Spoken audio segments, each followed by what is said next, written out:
All right, we're going to get rolling. Do we have any new members that were new members over the last couple of months and I forgot?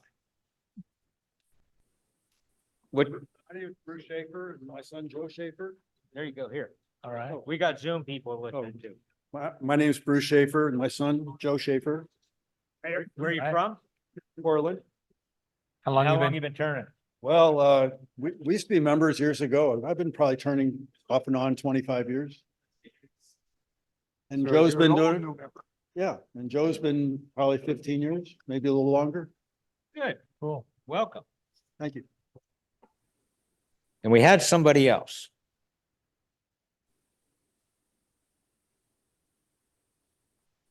And I do apologize, I forgot. So I'm Scott Blackman. I'm actually old school from the Chem West days and took a hiatus and I'm back, Welcome back. retired and ready to turn wood again. Good. Any other new members? This year. Okay. What do you need? Who are you? And How Oh. long you been turning? Suzanne Jensen. Since 2008, I think. Okay. And you taught him everything you know? No. Oh. Does he know stuff? Really? I didn't know that. Welcome. Any other new members? One more.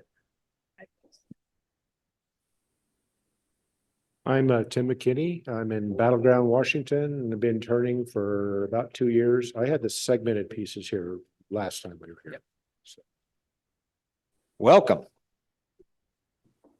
So, couple things real quick before I forget. AAW Symposium, tomorrow is the last day to register using the club code and getting the early bird discount. As of yesterday, we were just over 1,200 people registered. There is a potential that if we get to 1,500, they will close registration due to the venue size. So if you're going to register for the symposium, I would recommend you do it by the end of the day tomorrow. If you don't get registered, by the end of the day tomorrow, then you won't get the early bird and we can't give you the club discount. Plus, if they do hit that magic number, they could possibly shut down registration. So it looks like it's going to be a pretty well attended event. Good.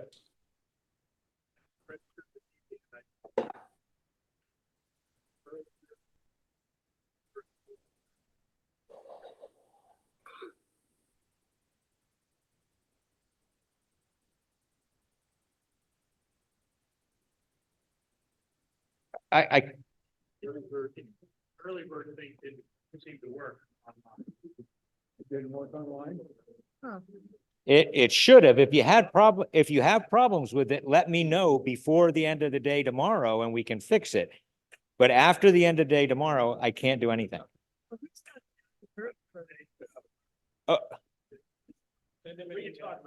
Get with me later.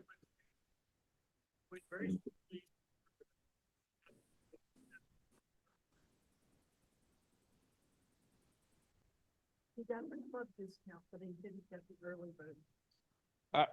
Get with me later.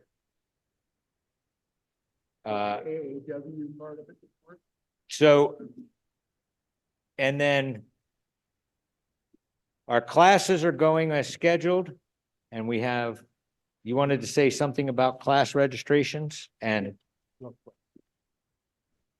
Hi, everybody. I'm Stu Pemble-Belkin. I'm now Dave's assistant. So I've been calling some of you to sign up for classes.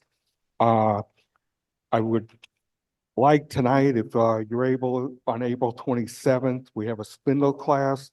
And on April 28th, we have a bolt turning basic class. So after the meeting, if you're interested in being a coach, instructor or assistant coach, please call me or I'll be calling you. Thanks.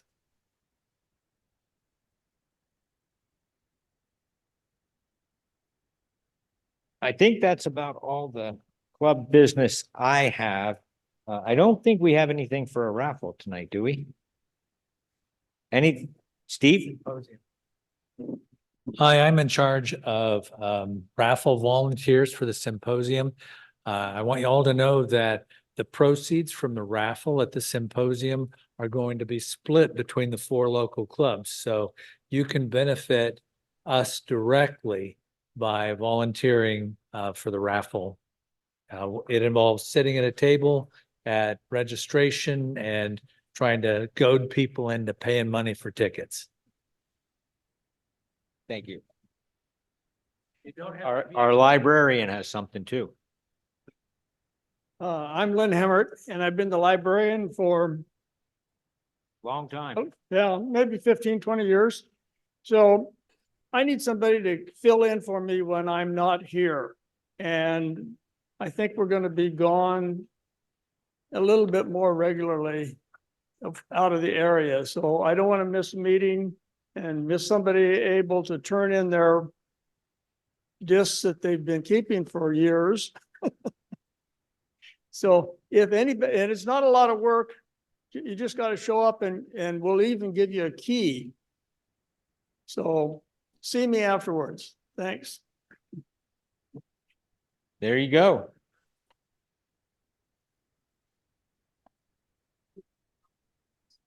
Anything else for the different For categories? symposium volunteers, right now, it looks like they're doing pretty well, but if you go up on the sign up Genius, you'll see empty spots. Okay, If there's something you're interested in doing, go on the sign up Genius and look for those spots and see if they're full. already on registration, Okay, good.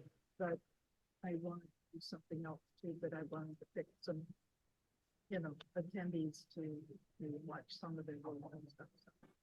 And then Dale Larson is our local point of contact for any volunteer questions. And his email is in the newsletter. So go right to Dale with any questions about volunteering for the symposium and responsibilities and duties. I don't know if you knew, John, but he was recently hacked, and so he's currently using a different. Yeah, his email got hacked, and that was in the newsletter too, that his email got hacked. So he has a different email that he's using for now. Available. Yeah. It's in the newsletter. Yep. All right, we're gonna do our challenge.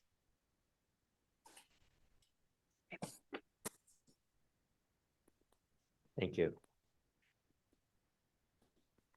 So we don't have any challenges, but for show and tell, Danny. Oh, there's the challenge. We'll do them first. So Kevin, Jessica,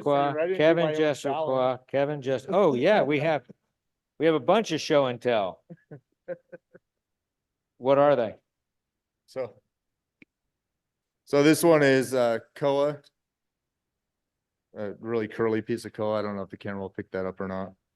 But the piece of wood it came from had a real one side, the right here, you can almost feel it was the natural edge of the piece. So I kind of had to do more of a kind of cone shape to capture it all. But I didn't want to go any smaller, narrower on the top because all the figures on this side, I didn't want to turn it away. So it's just a nice little piece of koa. That's kind of a red koa. This is a piece of madrone burl that came from Steve Newberry and turned out really nice. This is the biggest piece I'm going to get out of the burl cap he gave me. I'll get some smaller ones out of it as well. It's a pretty good size cap.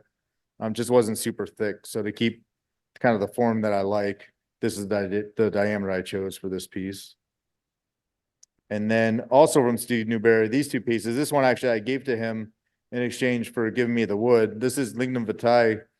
That was a railroad tie on the Panama Canal. Bill Carroll brought a piece in made from this at the meeting last month when I was demonstrating. And I had already given this bowl to Steve. He brought it back for this meeting so I could show it. But I was supposed to be a hollow form and I went through the top of it. So I was able to recover it into a little calabash shaped bowl. And then with the other half of the piece he gave me, I was able to successfully turn a hollow form last weekend. So that's what this one is, out of the same lignum vitae. So those are the pieces I brought this month. He does that well enough. He could demonstrate and show those at the AAW. Oh, wait, you are. So, and we don't have any of the craft supply gift cards anymore, so we are going to, in the interim, until we can get that all figured out, we are going to give you a $10 gift certificate to our store if you win the challenge. But I'm not gonna win the challenge. he's the only challenger, so. So we got Danny.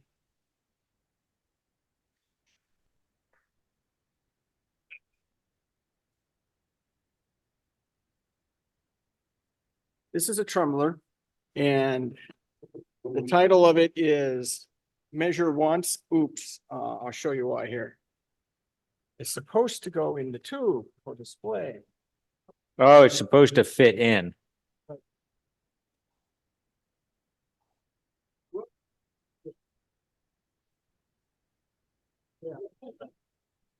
You ever think about measuring?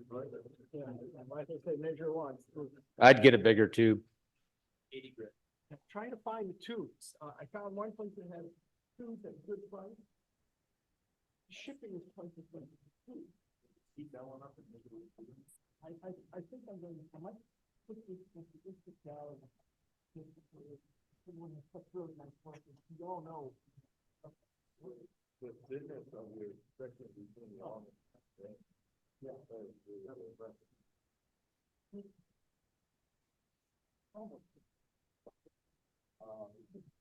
I haven't seen.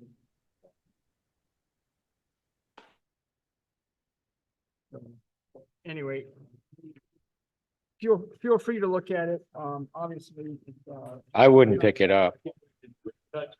Yeah. oh, take a look at it. Next, we got Don Jensen. Pine.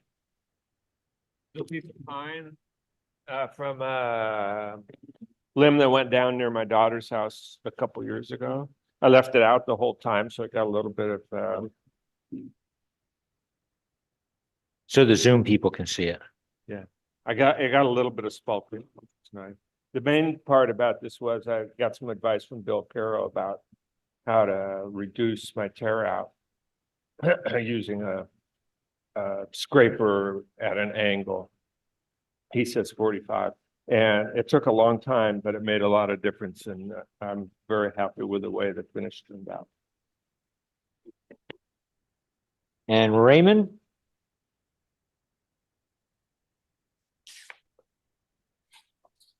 It's a piece of empress wood and it's empress wood.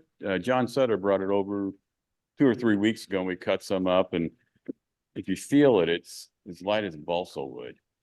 And I was just putzing around with it and put it in the microwave so it warped nicely. And that's kind of what I wanted, but it's so light and it was really flexible. So it was really flexible. It was a little bit taller, but it got so thin and it just cracked. So it's Empress. It takes what, 20 years?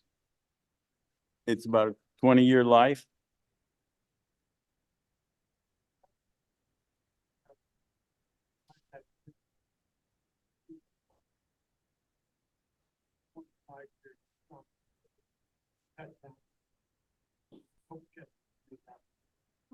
But if you look at the grain on it, it's really wide, so it grows like a weed. Okay.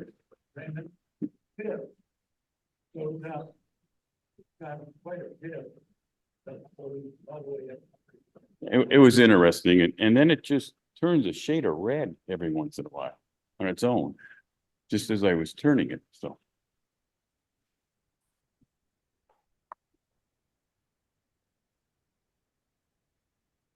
This one was done by Jason.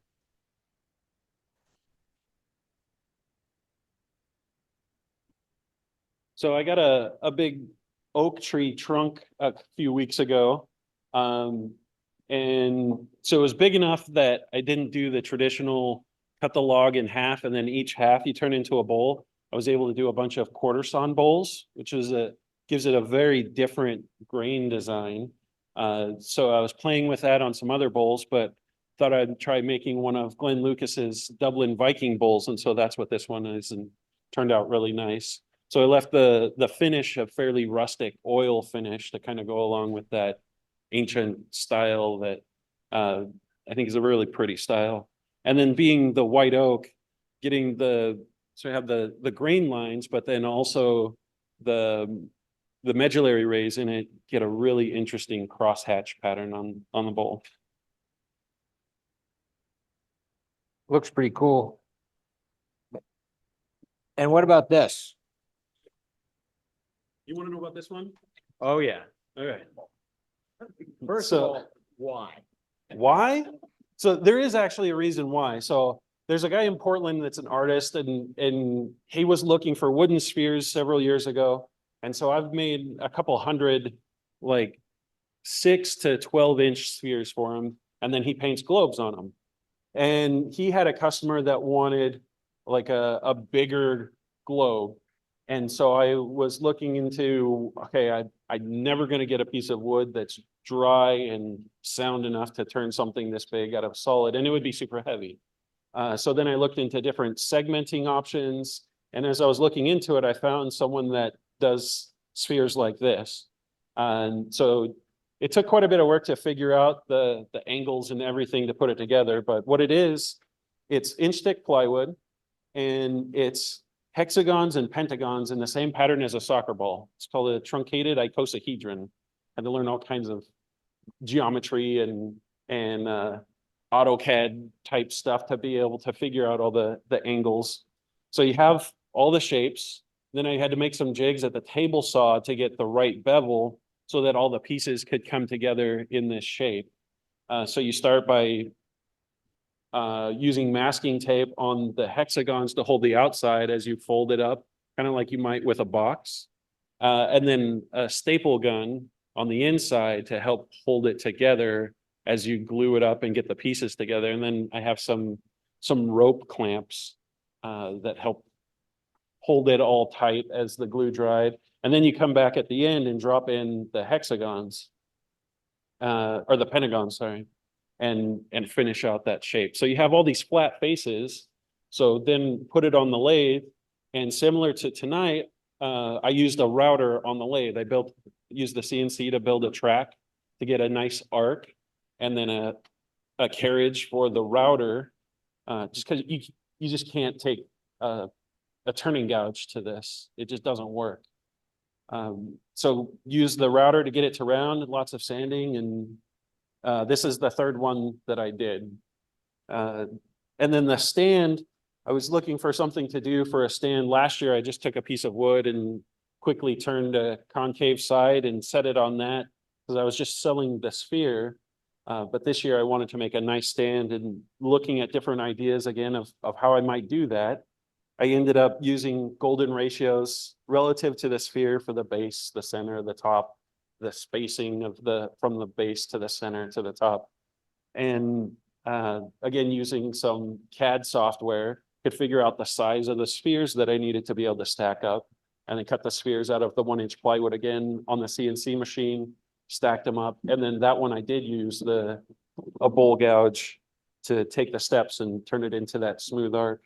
Took a lot of experimenting to figure out the black color.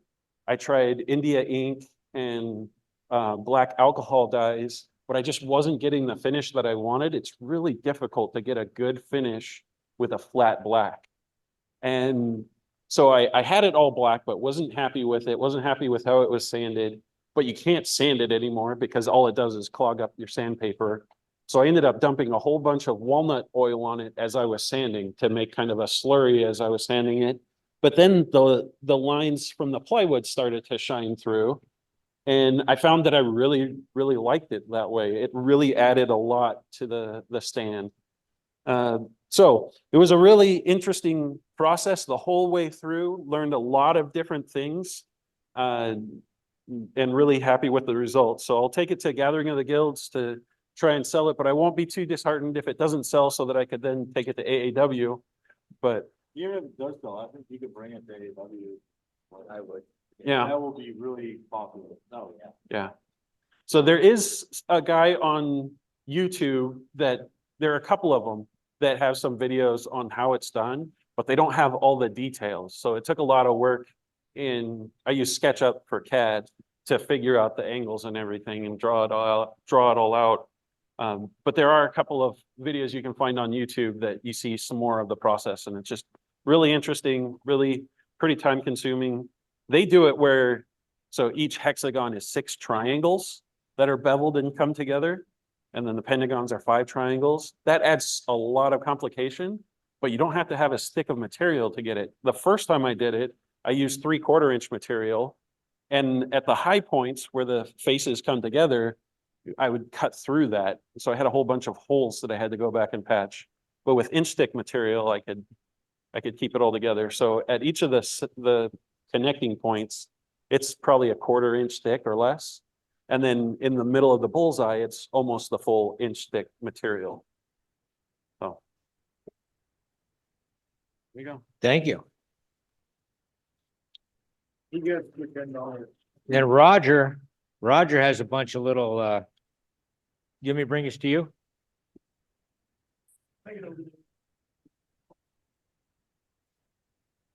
So in my recovery, since I was told I could only lift 5 pounds, I decided to do small stuff. And these ring and jewelry boxes have sold pretty well at all the shows I've been at. In fact, the Gathering of the Guilds last year, I sold everything, all 6 that I had in the first 2 hours. So there's a little ring holder in there that pops off, but it's made of, they actually take a lot of time because there's 4 different pieces, doing from the finial to the top to the base and the inside. And it takes a while, but they've been pretty popular. But it was my recovery, an hour a day in the shop I tried to do. Roger, we're just happy you're back. I'm happy to be back. Our AV challenges. You were missed. And then I have a couple here from a guy named Bill Caro. Oh, yeah, that's you. 2 of them. Hello, everybody. So this is a natural edged, the birch, maybe it's ash. No, it's birch. No, it's ash. It's ash. Sorry, it's wrong. That's wrong. Just a piece of, oh, it's the ash that I got from you. Thank you. And I bleached it. It didn't like it. It just didn't do exactly what I wanted it to do. So I put a little bit of, I've been using this stuff called Osmo. It's a hard wax oil, but there's a bunch of different things bunch of different types of it that you can use. And this one has a lot of high solids and different colors. This one is a white, obviously. And I felt it melded really well with the bleached aspect of the ash. And so I put 2 coats of that on. And the first coat, I did it and I was like, oh my God, I just ruined this piece. And then the second coat I put on and realized that it covered not only the bleached wood, but also did a pretty good job of covering the natural edge, the bark around it, but also kind of left it a little bit so that you could see the bark on it. So yeah, that's that one. And this one, okay, so this one, this is like one of my favorite pieces now. So this was a piece of wood that was given to me again from a friend up in Seattle, and it's from Bill Luce's stash of wood. If you go onto the AAW's, if you get the AAW, if you're a member of the AAW, you'll get the magazine, but also you can go online and see that there was a a tribute to Bill Luce, a lot of artists that did a bunch of bowls. I wasn't invited in that, but I did get some of his bowls because he is one of my mentors. I love what he has done. And so anyway, I put my own technique on it, which was kind of roughing out, texturizing the outside of it, making the inside pretty smooth and shiny, and the bottom pretty smooth and shiny.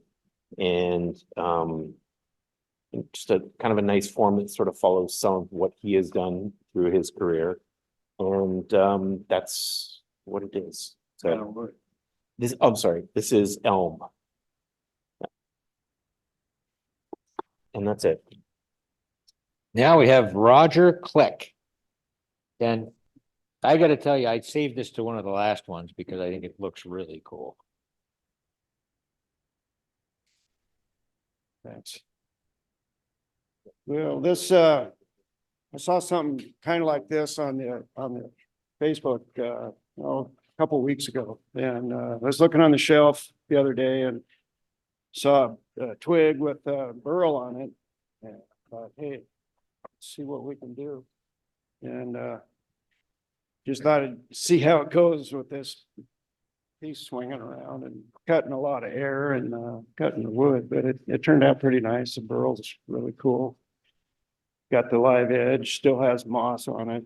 I don't know, kind of like it. What finish is on it? Pins, Bench plus? yeah, Nice.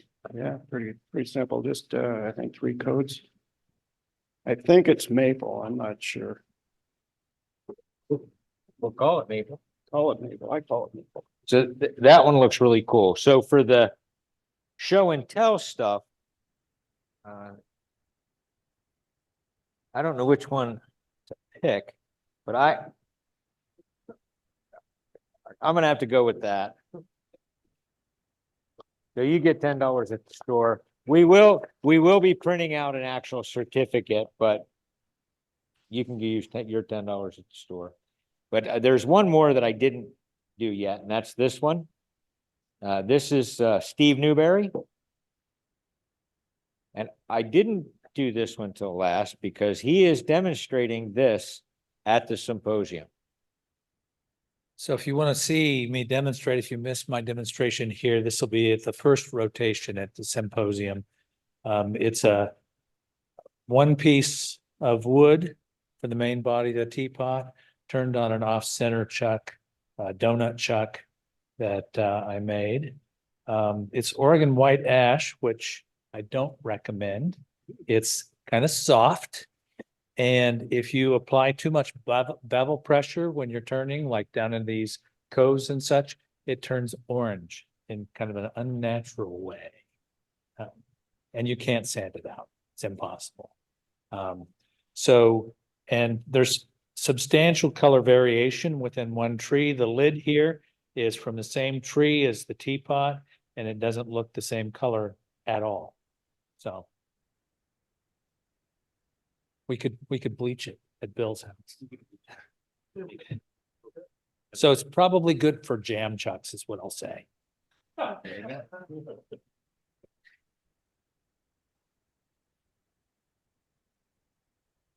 Well, I guess we're ready to get Bob going on or Rob going on his presentation. He's going to do the inlay using a router. I'm looking forward to it. Enjoy. Is it on? Can you hear me? Turn on the picture. Yeah, it should be on now. Can you hear me? Or can you hear me? Yeah. Okay. I'm Rob Vogtman. I just moved to Portland about 6-7 months ago and enjoying it. I was a tool and die maker by trade and got into wood turning from a neighbor. And he gave me my first lathe and got me going. Microphone's up. Okay. Turn up the volume. Hello, can you hear me? Keep talking. Okay, I'm talking. Okay, not too loud. Okay. But yeah, so, I ran a lathe for more than 50 years, but a metal lathe. You only got into woodworking less than 10 years ago. But yeah, I love it because I don't have to measure anything. It looks good, it's good.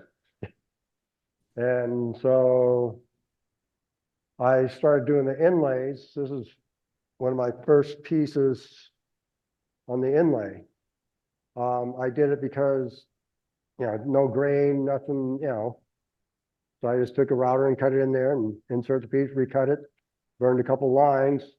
So it took me 20 minutes to do the inlay. And it makes it a whole different piece. And then I went to, doing a track saw on the lathe. And so I just used a platform like this, set it on there and cut the wood. And then just inlaid the pieces.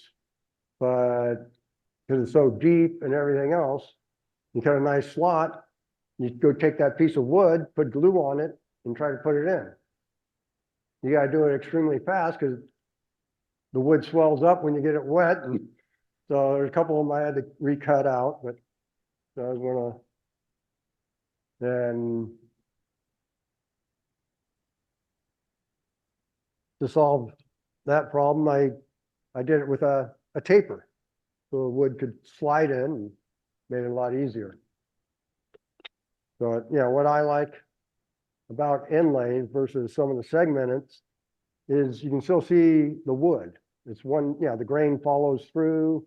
It's not 1,000. I mean, if these were all different pieces, it wouldn't look, it could be plastic, it could be any, it doesn't have a flow.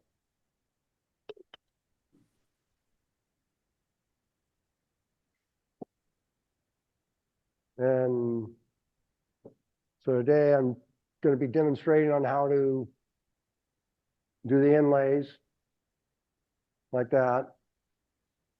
And you can pass these around and show you kind of what. And so here's the first piece I did like this. Oh, I had to make a machine like this. How many of you guys have a machine like this at home? And so, you just do the curves and it doesn't half scale and everything. So I showed my son and he showed the grandson, wow, that's awesome. Can you make toys with that? And like, well, yeah. So I made a template and then made in half scale some little helicopters for him. And, the machine's actually made for the Morrison tenant, is what it was designed for.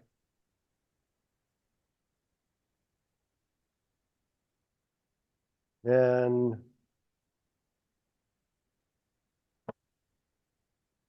so I decided to make it easier. And so all you need is a piece of wood, cut in a template.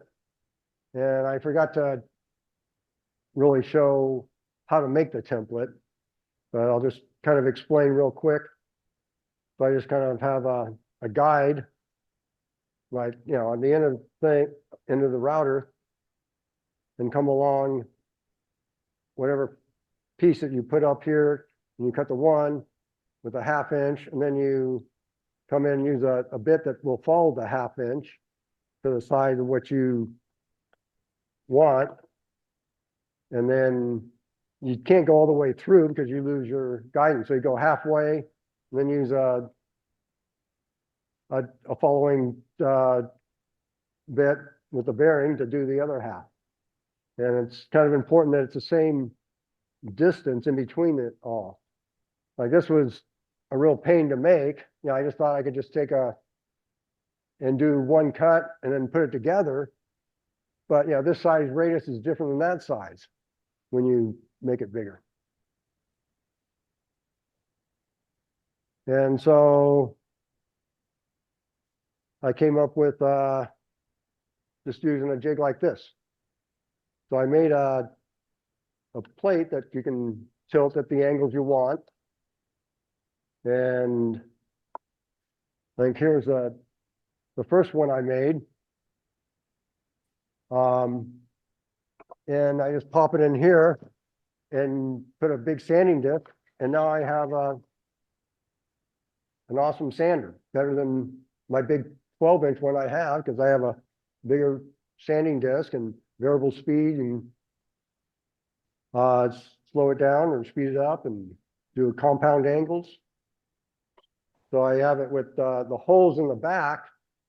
So I have a center hole. I can take the other screws out and rotate it so I can get a compound angle.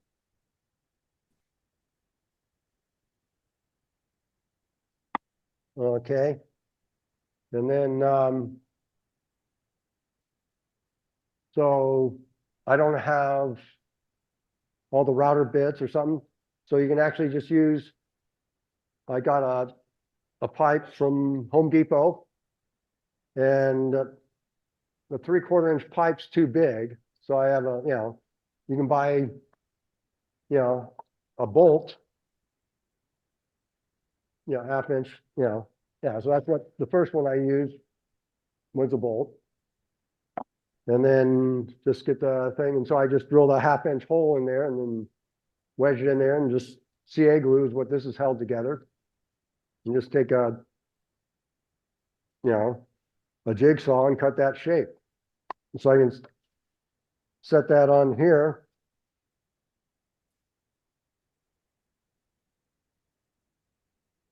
And come with a router and just follow that and put it in any shape you want. So you're not real comfortable, you can just do it without an insert. Looks nice. There's actually this piece I made, my wife liked it too much, it's her piece, that she wouldn't let me do all the inlays. She's very simple.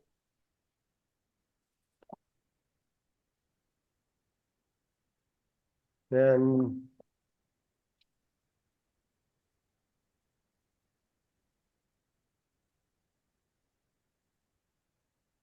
so I got my template here. I'll line it up and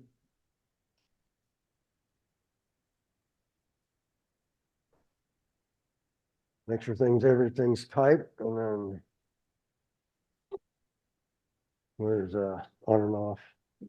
Turn the power off. Is what I tend to do is, instead of turning the router off, I'll turn the lathe on or lathe off, or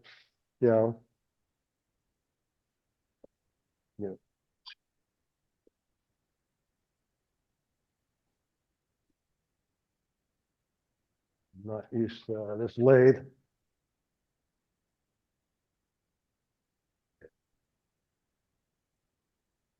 So I made my own plate.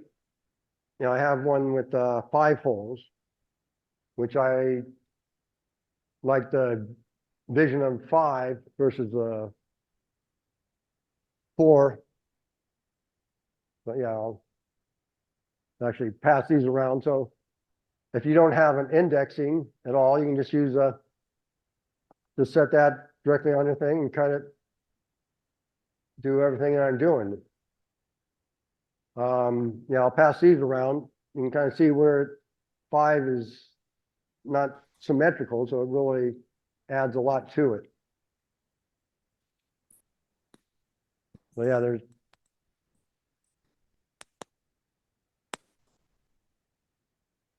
so what's key is you can cut doesn't matter what size this is, just make your guide so you have a little bit of clearance.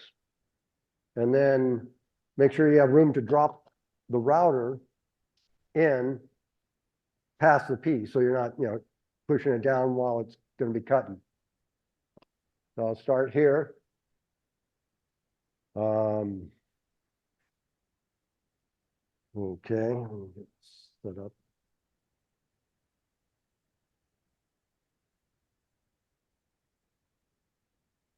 Sorry about the noise. Okay.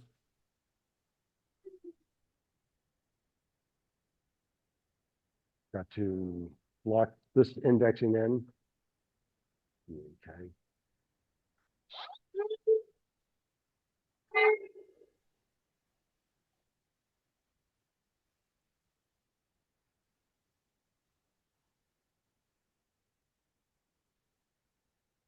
Yeah.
Okay, let me.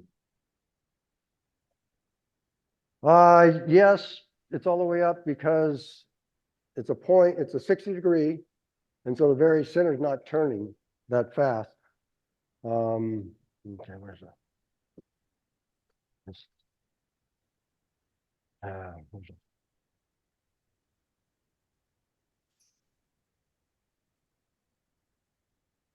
The different size lathe and stuff, I'll just.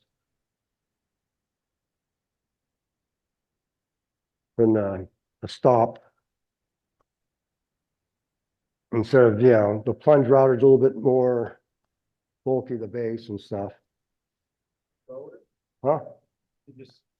I set the depth so I can do it and, so I know I'm at the same depth on all of them.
Yeah, we got to put the center in. It just gives it, it doesn't really need it, but gives it a little more support. Let me just.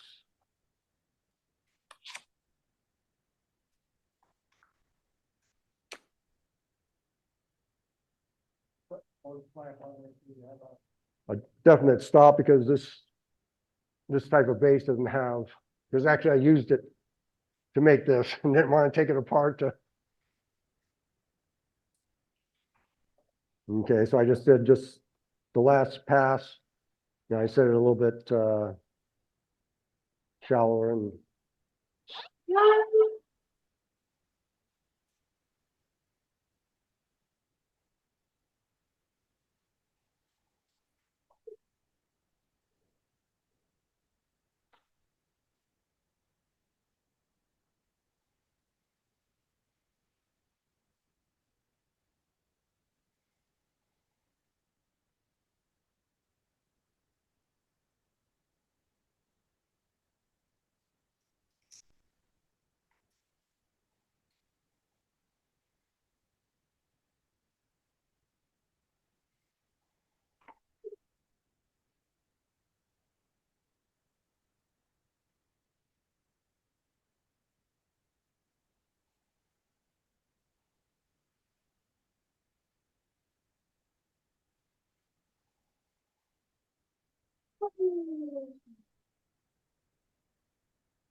Okay, it's done.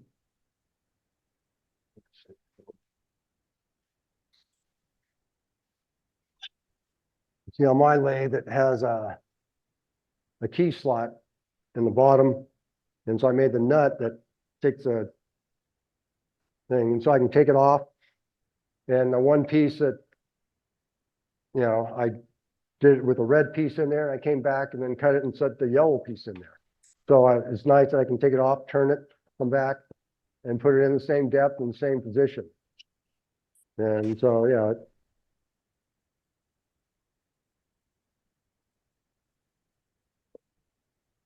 Okay, so I got this cut out now. So I'll take a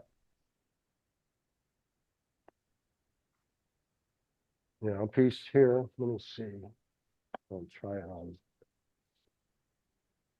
this one here. Got a piece of wood there. And so you're taking it off and, you reverse it. So you're doing the opposite. Everybody see that square block I gave you? I did it backwards, so none of my inserts will fit in that right now. It's the opposite. So just set it up there. Make sure you have room at the end here for the starting and stopping.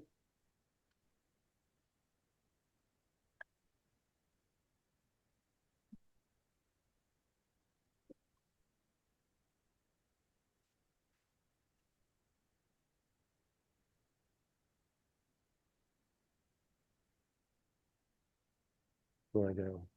So here's actually what I'm going to be doing. Okay, actually. See here.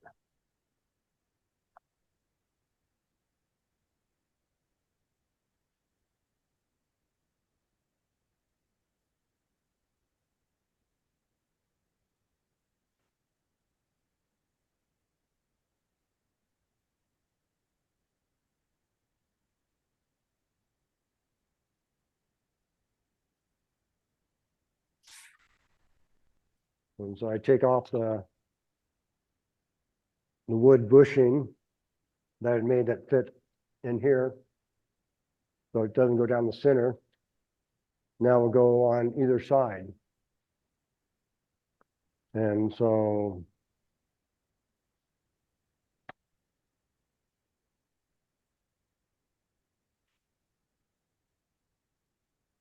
now you go, clockwise so that it'll force the router bit to go against the walls. You go the other way, it'll want to pull away from the wall.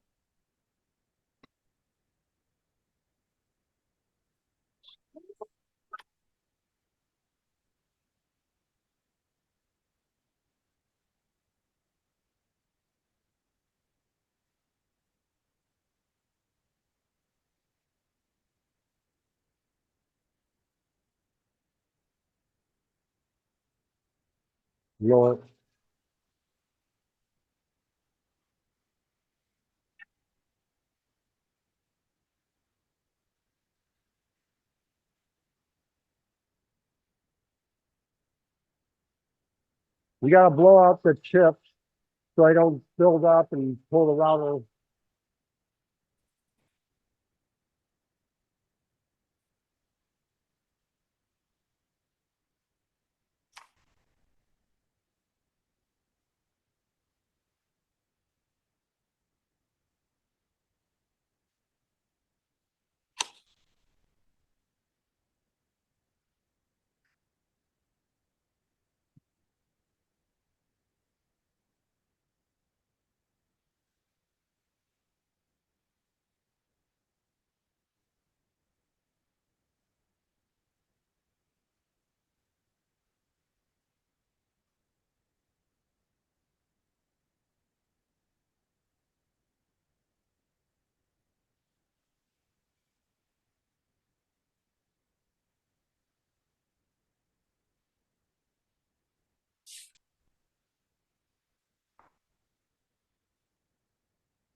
Actually, let's go just a little bit deeper.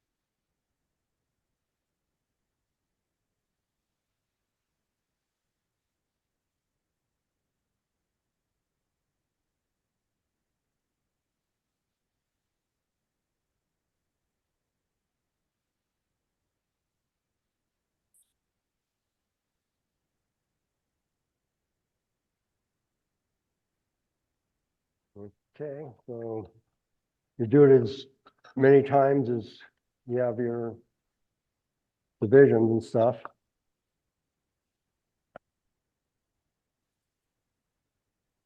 And then you clamp it and you saw it out. Yeah, it's close.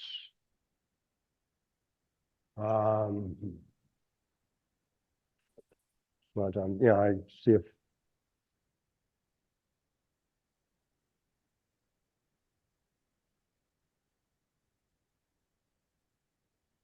Size of your ring critical?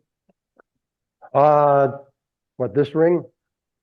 It doesn't really matter what size it is because it's going down the center. So it just fits tight in your template here.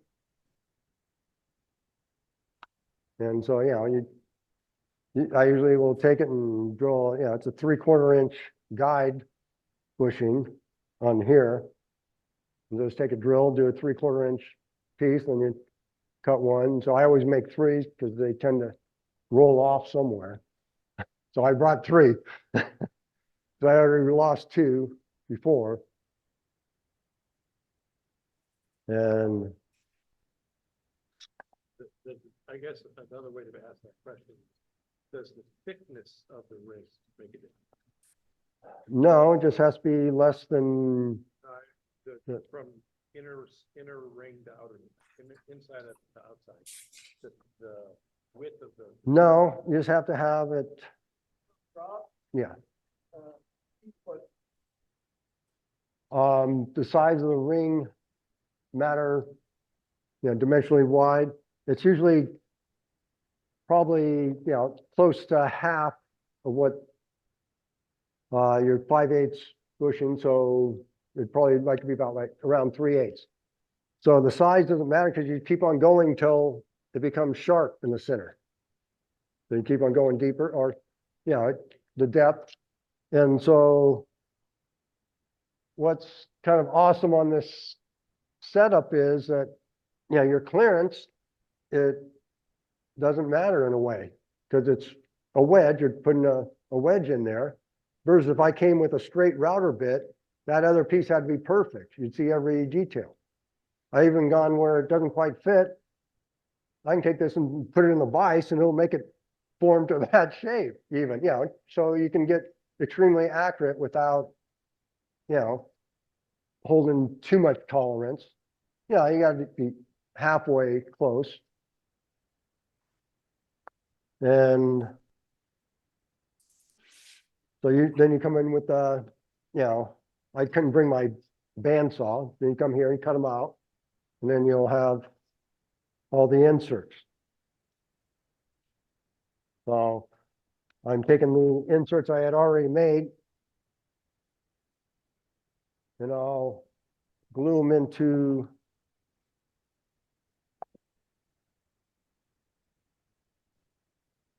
this here.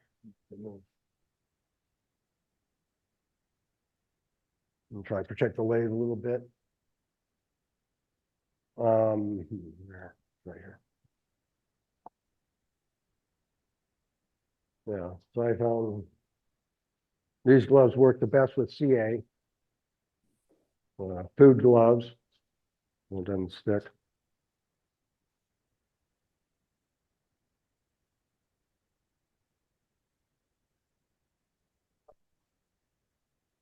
Yeah, well, you guys got an extra couple hours to let it dry.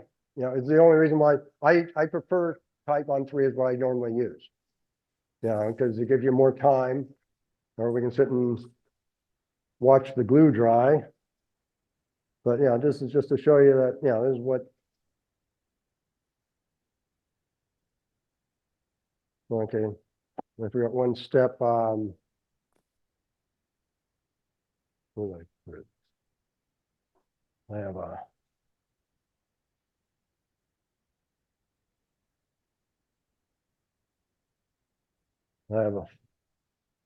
a file that actually, so I ground it to the angle just to clean out the burr.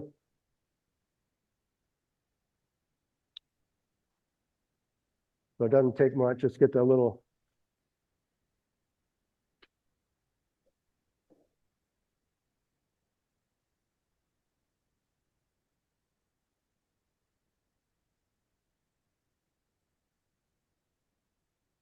And then on these, I like to flatten it just a little bit. So you don't have the clearance, and a lot of times in the back here, I'll go a little bit more because I usually will be cutting through it. And where it's closer at the top, you gotta leave it as sharp as you can. So I'll get a little messy here. Okay. We'll set these down here. Good.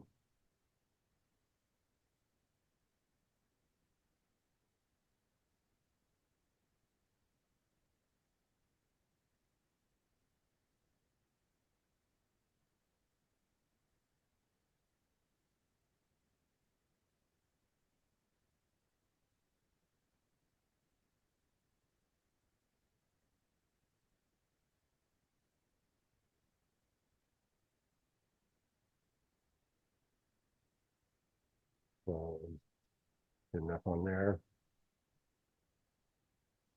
Take that. Spray with the accelerator.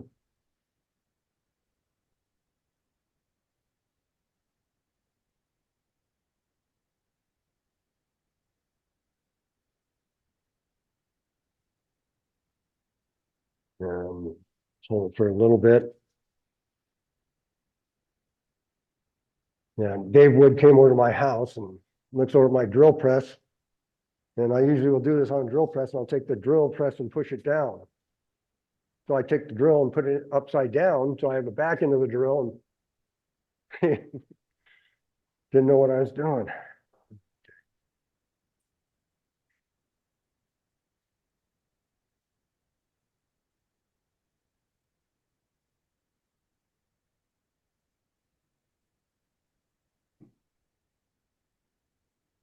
And even with the type on, you don't really have to wait as long because the shape of here, it's a wedge shape. And so how you glue two pieces of wood together, you can slide it off, but you can't pull it apart. And so this has it at both angles. So it, it gets really quick.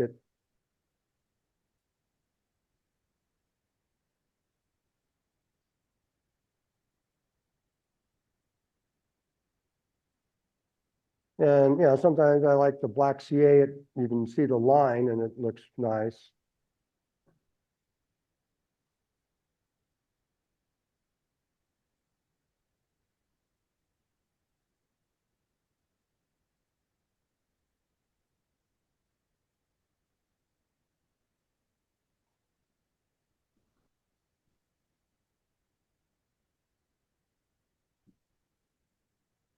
Okay, normally.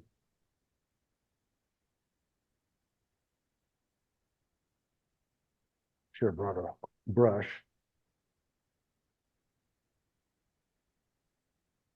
It'll be zippy tie works pretty good.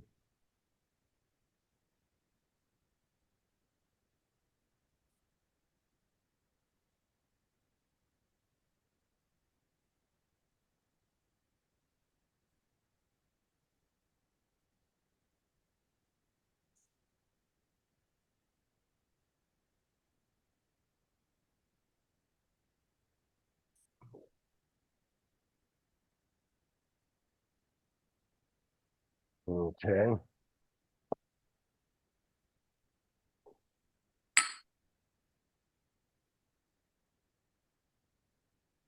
And then I usually just come here and cut off.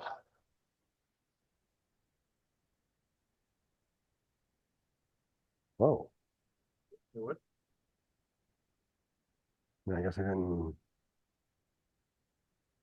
You found all of the new things that can go wrong in the demo. Yeah.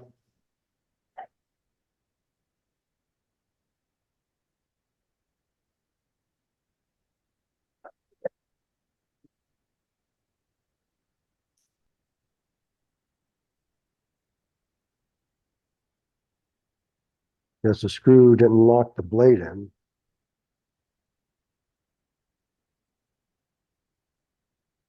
Okay.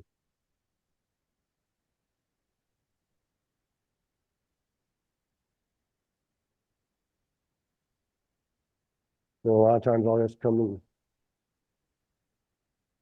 cut the wings off so it doesn't chip out.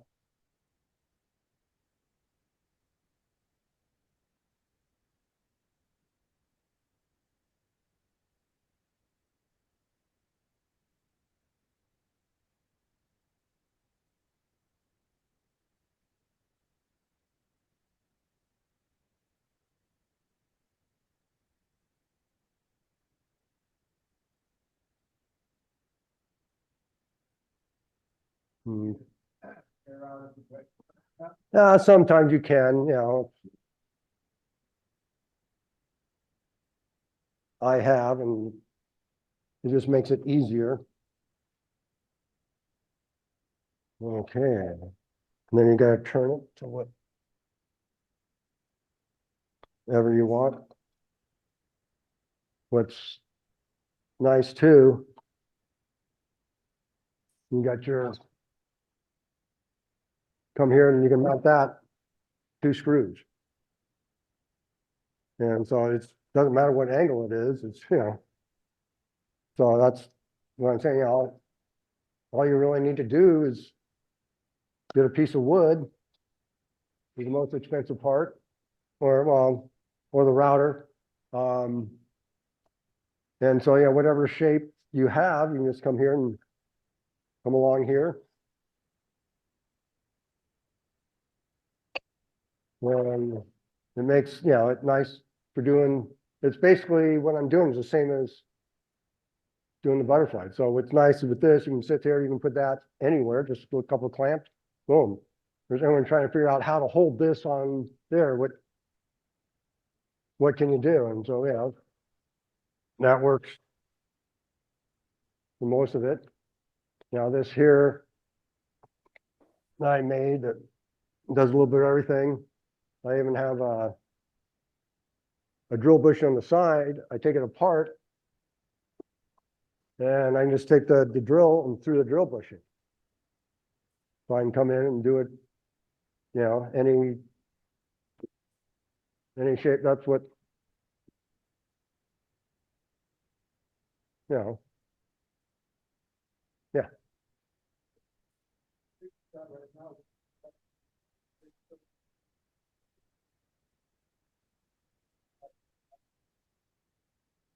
For which one? Yeah.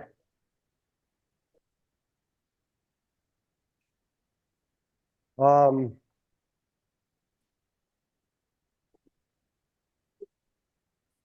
do I do it on something like this? So here I have this here, and then I'll take my piece here, and it has, you know, the angle.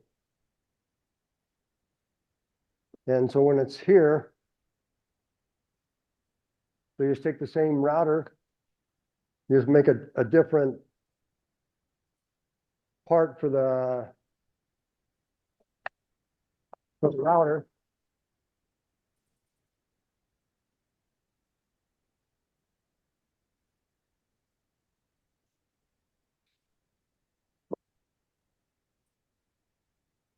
And it will follow whatever you're doing here. You got it on here.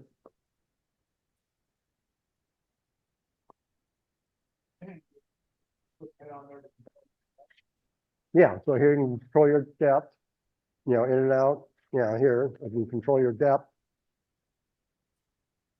And, you know, sometimes if you might have to cut this piece of wood, you know, close to the shape, or you can do a lot of different ways. So it's, I've seen some real fancy ones that they have here that the base goes clear down the bottom. So here you're down here with the base, and up here, you know, it's just pretty awkward. You know, versus just having your platform there and coming here with that. So, yeah, you can even use the simple one here, put that in and come around there, but that'll only keep it flat. So if you tilt it at an angle, it'll give you your compound. So that's what I'm saying. Yeah, I always start it with something real fancy. Oh no, there's got to be an easier way. And yeah, to do that, it's when you get a fancy bit. The problem I had, I didn't have a bit long enough, so I had an old bit, didn't quite make it. I got a new one now, but I haven't. So you can check that up and follow that there. And what's nice is you have it there, then you can kind of leave material at the end that you can cut it. And so it just feathers out to nothing.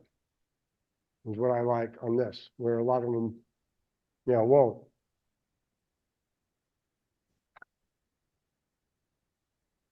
Okay, yeah, sit up and well, it's half the time you don't know what shape you're gonna make. It depends on where the colors and everything ends up.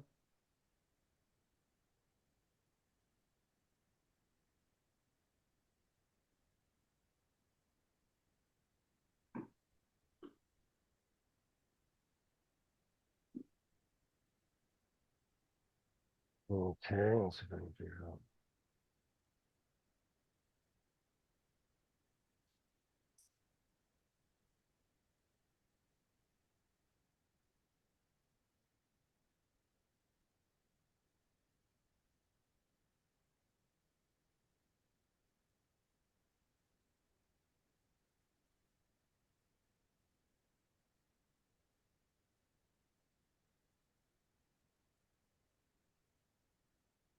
I guess I gotta wear this.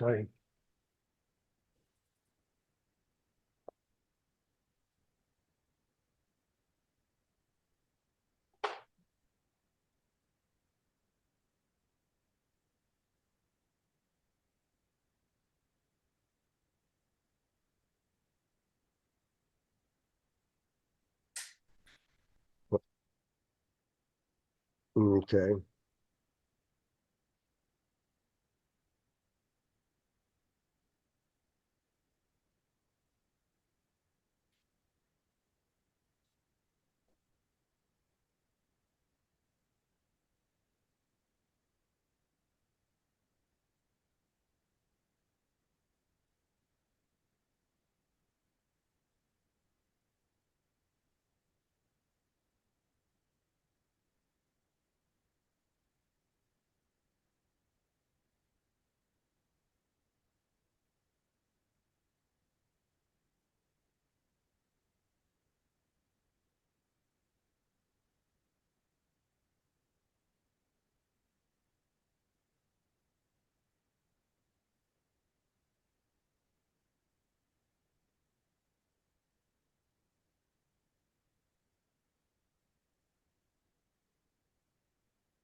Okay, so.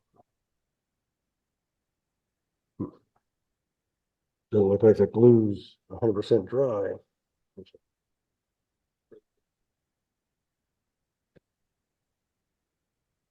Yeah, down in there.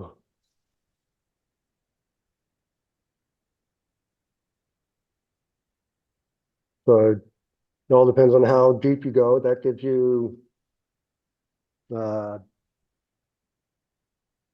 you know, the thickness changing and stuff. Whereas if it was just, you know, a straight piece, you just have a straight line. It's consistent.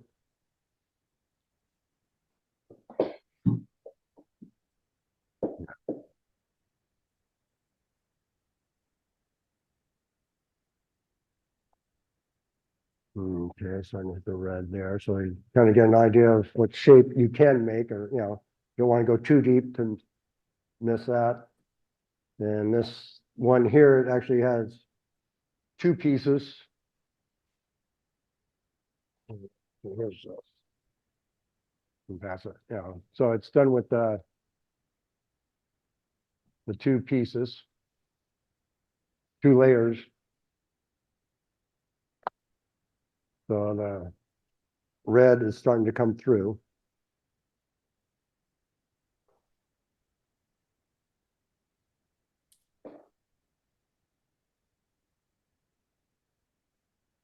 That going all the way through to. Yeah, so that was what I had cut away. Okay.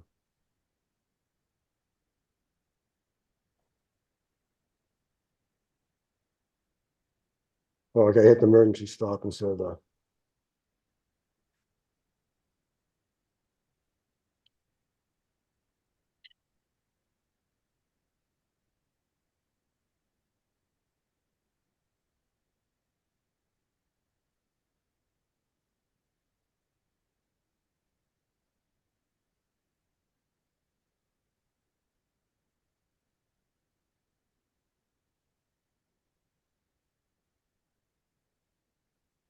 Oh, really good shade.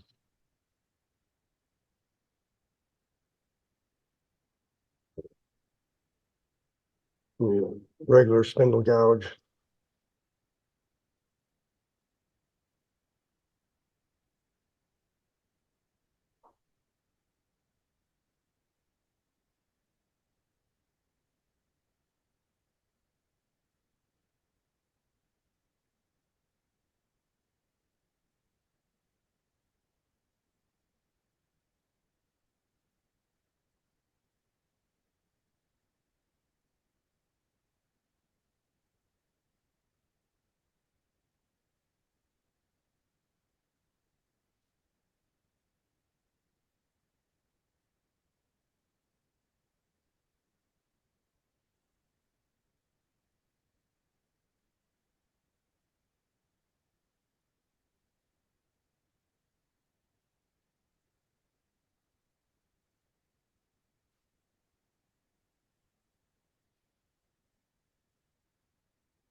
Okay, it's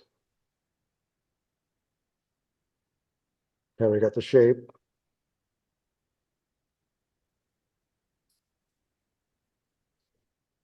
Huh? The color change on the stripe. Yeah, yeah, this thing is, you really don't know what you got until you're turning it when you do a couple different layers and stuff.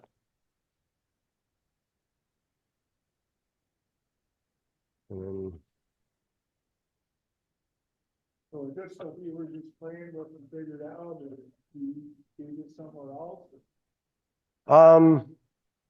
I just started doing a lot of little stuff, with the, you know, the wine corks and stuff like that. So what's nice, I think, I would start with some wine corks and stuff like that, because it's just so simple, and you can make them into a Christmas ornament. Just by adding that. And yeah, some, you don't even have to do an insert. But what's nice about these inserts is just a square piece of wood. You know, just take everyone has a piece of wood that has a, you know, a 45 on it laying around, just some corners you cut off, or, you know, like whenever you're cutting this, you always cut off the corners a lot of time on the table saw. So you have all these pieces laying around. And so that's basically what those pieces are there. And just come here with the router, knock the corners off. And what's we get? Yeah, you know, pass some of it. Kind of, yeah. Here's one that's, here's another. So it doesn't have.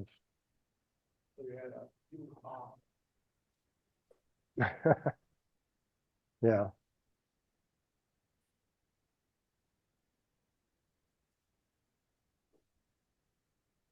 Okay.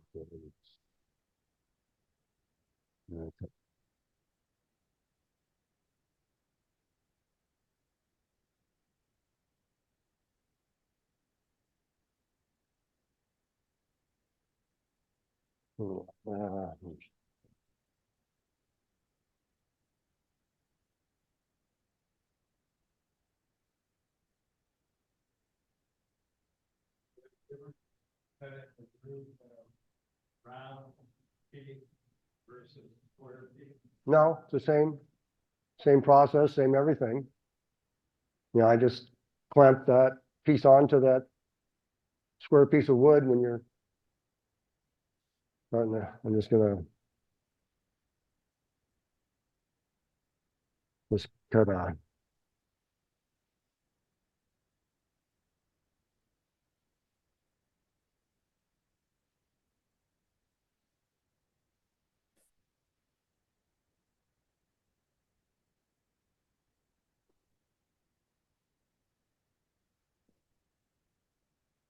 Yeah, I'm really not much of a wood turner. I took my first class about 6 months ago.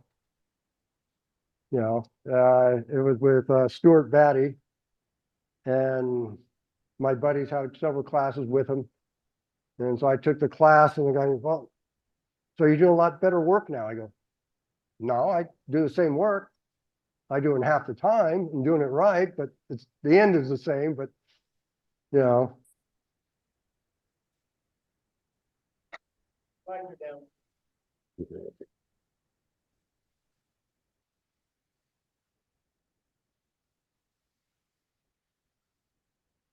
It's strong enough I can do it once I.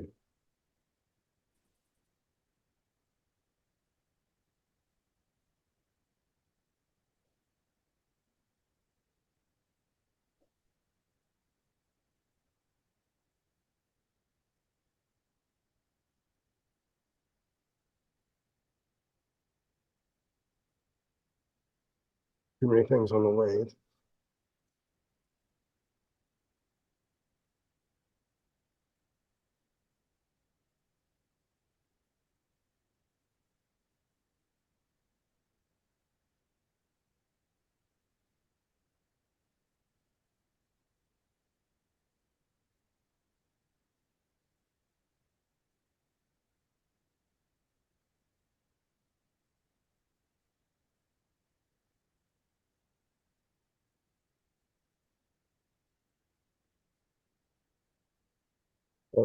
Sometimes in wood, the grain, the drill.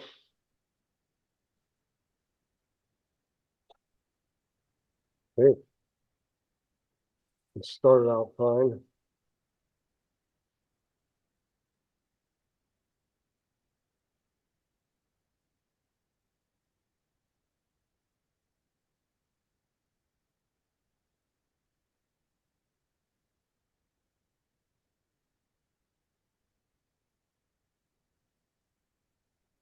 This is Rockler, the carbide, you know, so whenever I have a 20% coupon, I get one bit.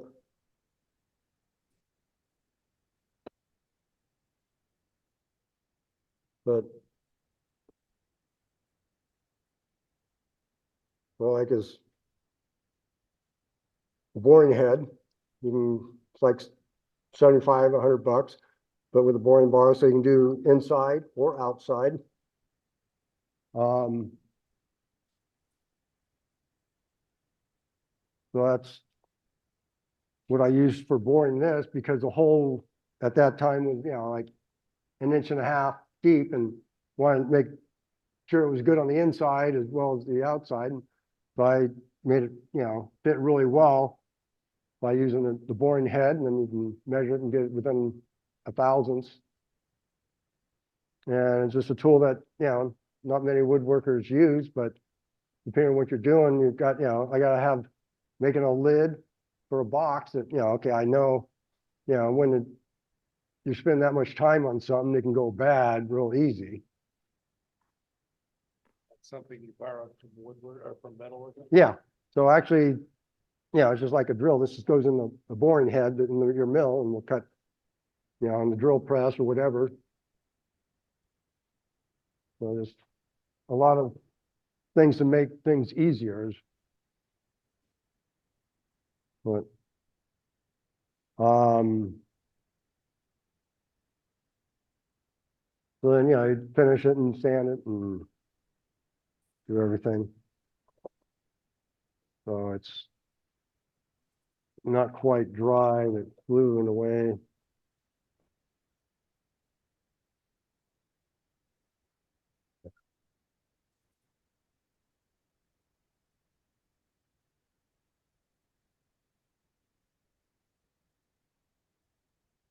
So I let it finish, just get an idea of what it looks like.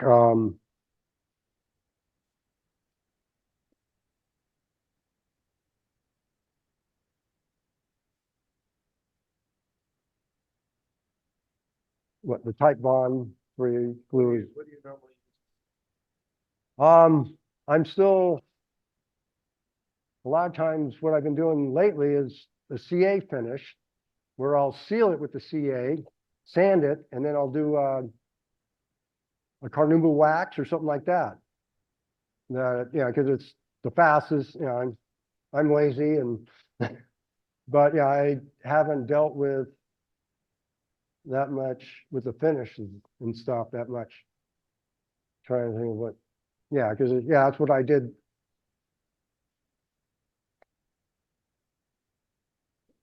With this is the CA, and then part of it is.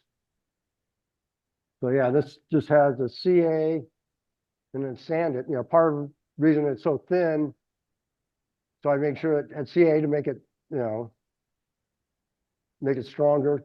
It's a wood hardener, and that's all. This is a CA with a wax, and so I have maybe 6 hours in this, start to finish. But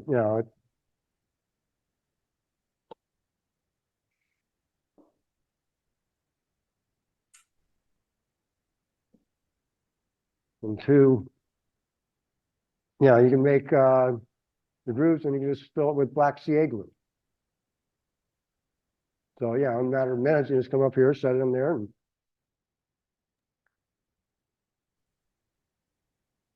do that. And then, to do something like this,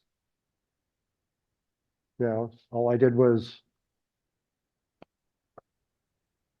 make a jig like that, set it up, and then come here with, your shape. And then, what's nice is, when you do the radius, I think I had it tilted a little bit so it's deeper. But then when you cut it, it comes to a sharp point and that, instead of just being perfectly straight. Same thing here. You just go, you got a lid you got to do.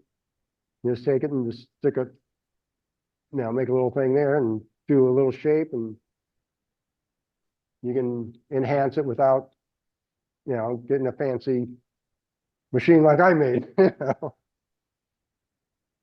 How are we on time? I don't know.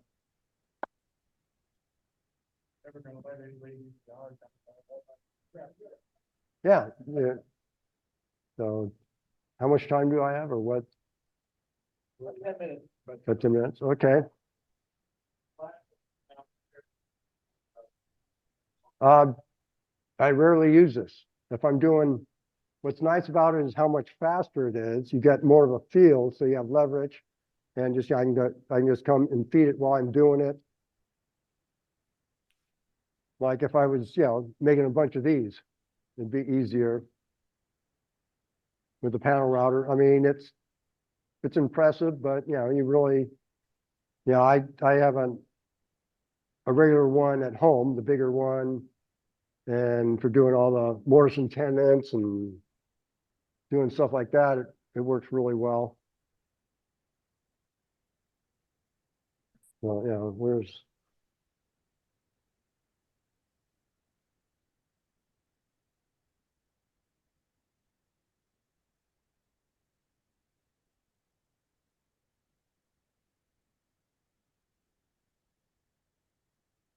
but a good place to start is, just wine corks or, for Christmas decorations, The thing is, I mean, you go on there trying to find a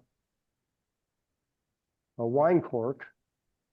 They're all just some laminated wood. I mean, they're nothing that impresses me at all.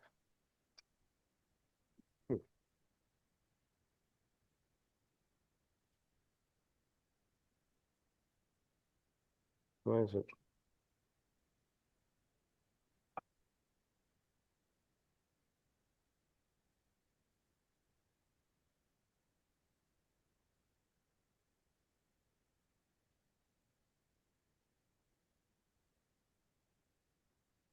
Okay, well, I'll just use, this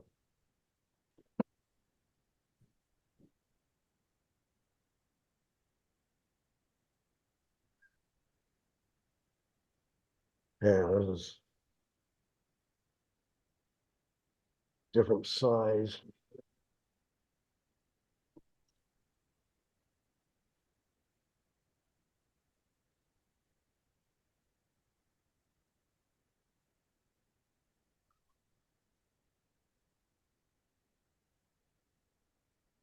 Okay.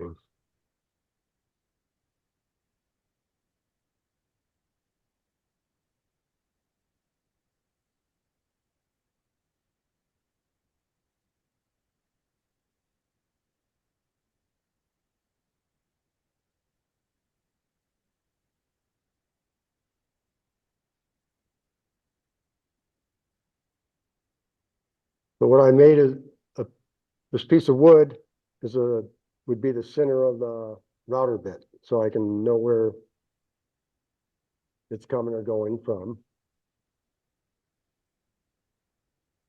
Oh. Oh.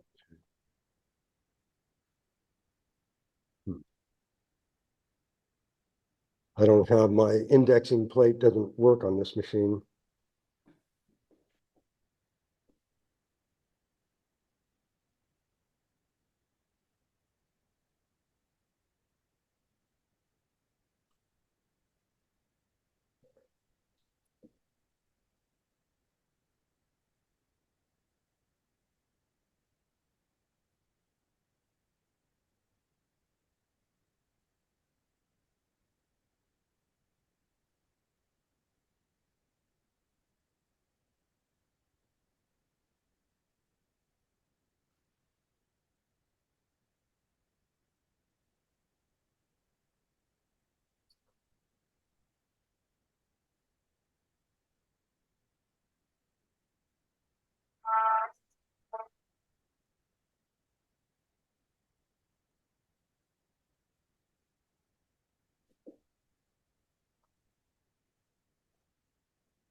Well,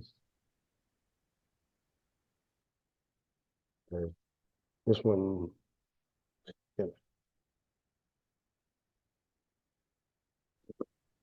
I was at the end of my depth on the router.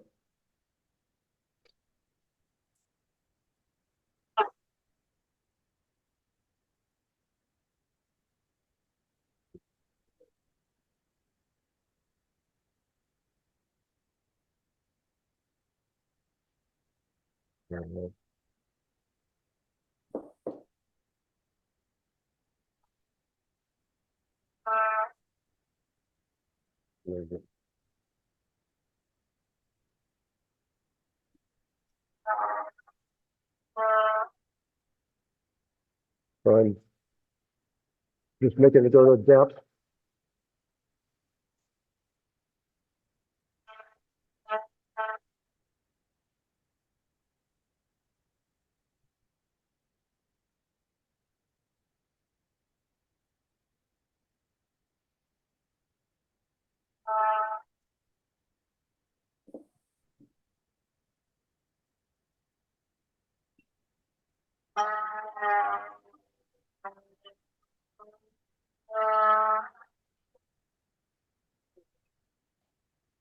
Goes to depth and then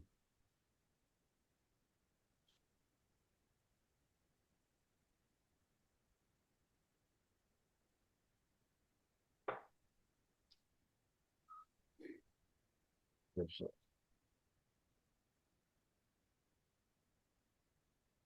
yeah, I forgot where I dropped the fourth one. I have another one here. Yeah.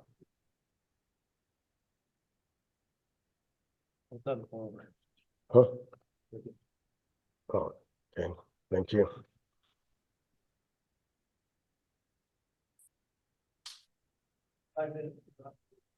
Okay.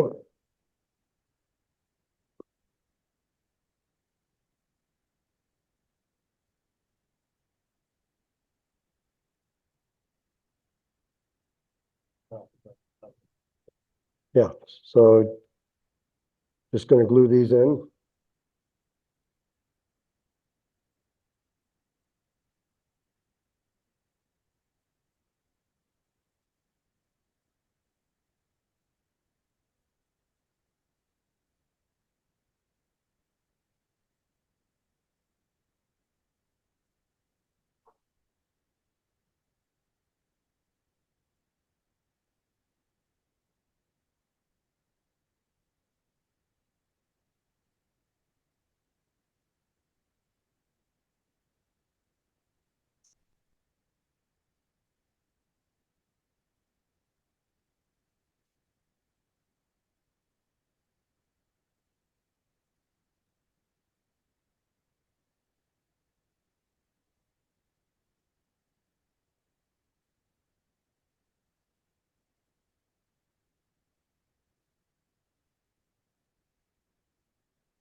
And just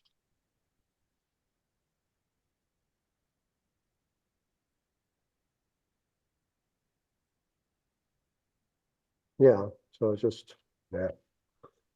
Then dry. So you just basically go ahead and cut them and then that's all you get. Okay, thank you.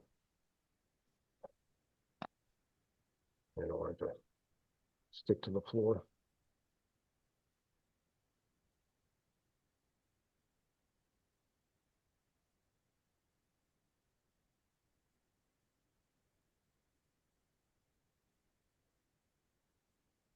Yeah, usually I have more than 5 minutes. Yeah, that's what this is, where I did a red one, and then I came in and cut it with the other one. So that's where I like on the plate, you know, I have the nut here that I can take it off, cut it, put it back on, it's in the exact same place.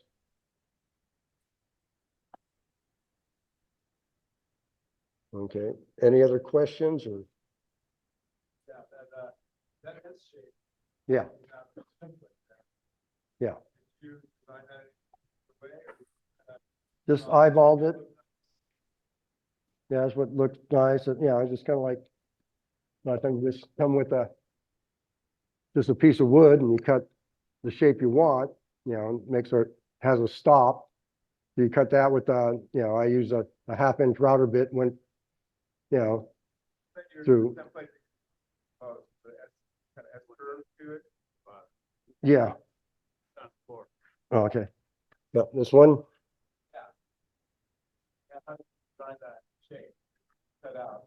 Just, set it up and then, I thought I have a wire I bend that kind of looks the shape and fits the size and stuff. I don't know. This is my first. Yeah, part of it, and I haven't done one where I want to do it in something like this. So you can come here and do it. Would look really awesome. So, yeah, so, I mean, it's, there's so many things that you do, and so that's why I think the best thing is to start with something simple. And, as I say, doing the bottle openers or Christmas ornaments is really gets you a feel of what you can do. Part of it too is just, get in there and mess with it. Okay. Now let's see. Oh. Well, just something new to try.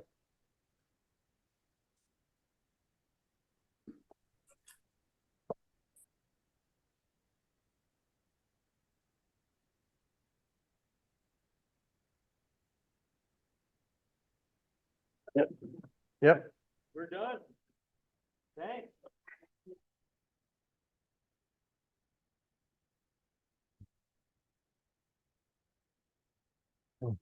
Did a great job. Okay. Yeah.